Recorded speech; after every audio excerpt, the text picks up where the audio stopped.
Začalo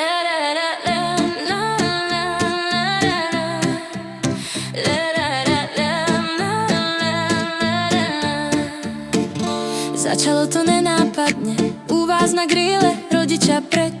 Jako dozor sestre, no srdce cítilo niečo väčšie než len večer preč. Chodil si za mnou na bicykli, deň čo deň, až kým ten defekt nepovedal: zastav sa, je to ten. Ani vzdialenosti, práca, čas, nič nás nerozdelilo. Boli sme si oporou, aj keď to ľahké, veru nebolo. Svadba nás trošku potrápila, ale nakoniec rozprávka. Tancovali sme až do rána, ty a láska a dobrá kapela. Daniel, ďakujem ti za každý krok, každý deň, za to, že si stále pri mne, keď vietor fúka nesprávnym smerom. Náš domček stojí pevne, tvoja šikovnosť v každom rohu a naše deti, no čo dodať, veď sú to naše miniatúrne. My v pohybu, aj keď dajú zabrať, aj keď sú ako hurikán, sme tým, sme rodičia, sme dvaja, čo spolu všetko zvládnu zas a znova.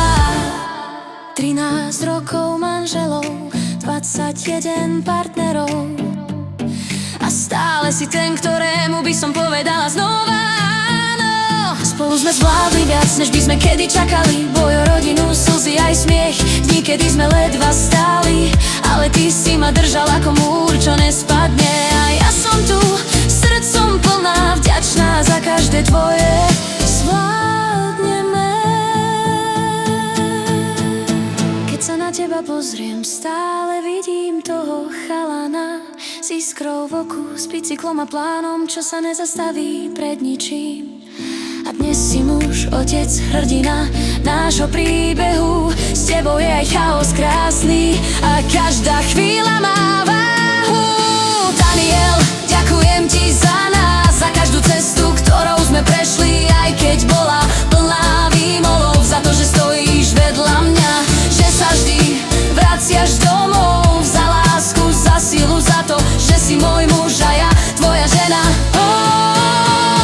Naša cesta nekončí, práve naopak, ide ďalej.